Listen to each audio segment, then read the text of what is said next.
예, 여러분 안녕하세요. 마재강TV입니다. 오늘의 정치 논평을 시작을 해보겠습니다. 오늘은 또 얼마나 다사다난했는지 한번 여러분들과 살펴볼까요? 더불어민주당 이재명 대표 소환조사가 마무리됐죠. 2번이 아니라 3번이죠. 대장동 위례 2번, 성남FC 1번 이렇게 해서 3번을 부른 건데 2번 불렀다고 은근슬쩍 언론에서 이렇게 얘기를 하는 것 같아요. 검찰 실질적 조사가 이뤄졌다고 보긴 어렵지만 2차례 신문한 것 자체로 혐의 입증에는 도움이 되었다.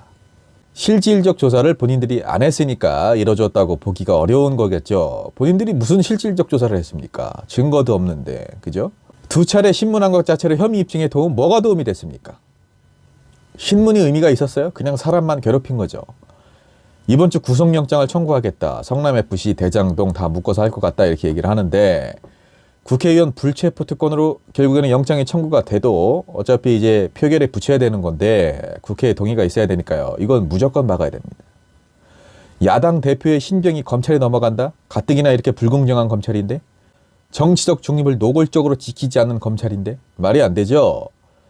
불구속 기소를 해서 법정까지 가면 어차피 누가 옳은지 결국에는 밝혀질 일입니다. 구속 절대적으로 막아야 됩니다. 두 번째, 안철수 후보, 김기현 후보에게 탄핵 발언 관련해서 사과하라고 이렇게 요청을 하고 있어요. 김기현 후보, 안철수 후보가 당대표가 되면 윤석열 대통령 탄핵당할 가능성이 있다. 이야, 코미디가 따로 없네요. 본인이 당대표 돼도 탄핵당할 가능성이 아주 농후해요.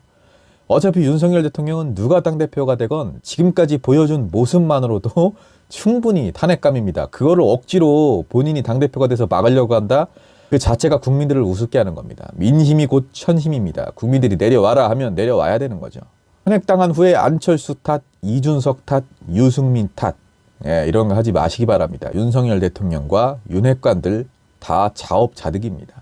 국민의힘 또 치졸한 수를 쓰고 있죠. 방송통신위원회를 장악을 하려고 하는 건데 그냥 간략하게 설명을 드리면 방송통신위 설치법상 위원 5명 중에 2명은 대통령이 지명을 하고 나머지 3명 중에 이제 1명은 여당 2명은 야당 몫으로 떨어지는 거예요. 이렇게 생각을 하시면 되겠는데 국민의힘 몫은 그렇게 치면 이제 1명이잖아요. 여당이니까.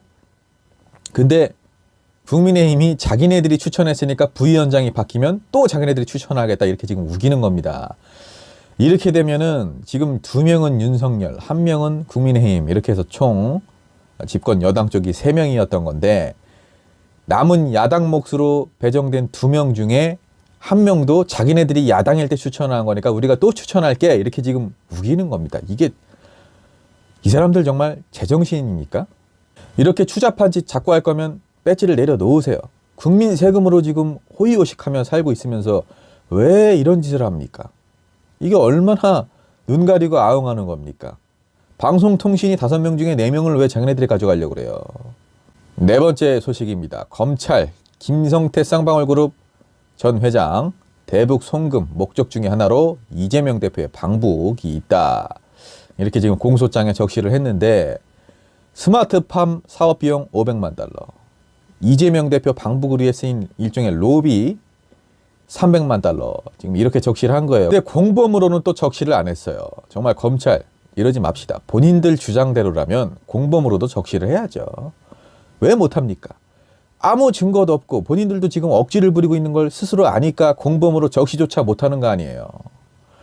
어떻게든 북한이랑 엮어서 공격하려고 이런 짓을 하는 거 아닙니까? 왜 자꾸 이렇게 합니까? 지금 이런 행동들이 다 박정희 전두환 정권 시절에나 하던 야당 탄압입니다.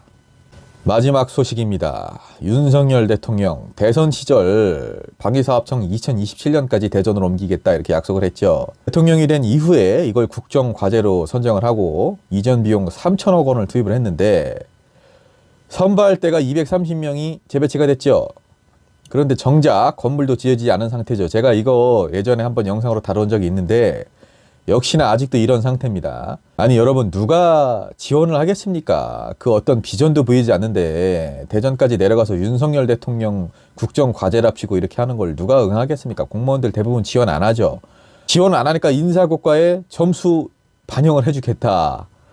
윤석열 국정과제 수행하려고 대전 내려가서 근무를 하면 점수를 더 줍니까? 아니 윤석열 정부에서 이야기하는 공정이에요? 지금 이게? 현장에서 4년 넘게 근무해야 받을 수 있는 점수를 대전 내려가서 1년 6개월 근무하면 주겠다. 대한민국 공무원 인사고과 평가 점수가 윤석열한테 충성하는 걸로 매겨집니까?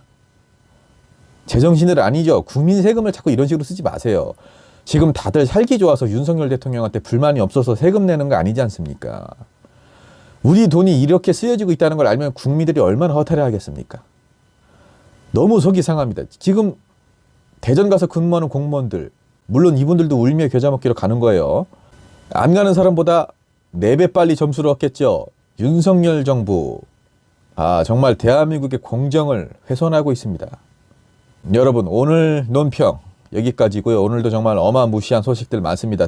특히나 인사고과에 윤석열 대통령의 국정과제 중 하나인 대전 방위사업청 이전, 이거 관련해서 이제 공무원들 인사고과를 빌미로 삼아서 이렇게 어떻게든지 좀 보내려고 하는 이런 행태들, 우리가 정말 시민들이 매의 눈으로 지켜보면서 계속해서 정말 매섭게 한마디 해야 됩니다. 여러분, 남은 주말 즐겁게 보내시고요. 유익하셨다면 마제강TV 구독, 좋아요 부탁드립니다.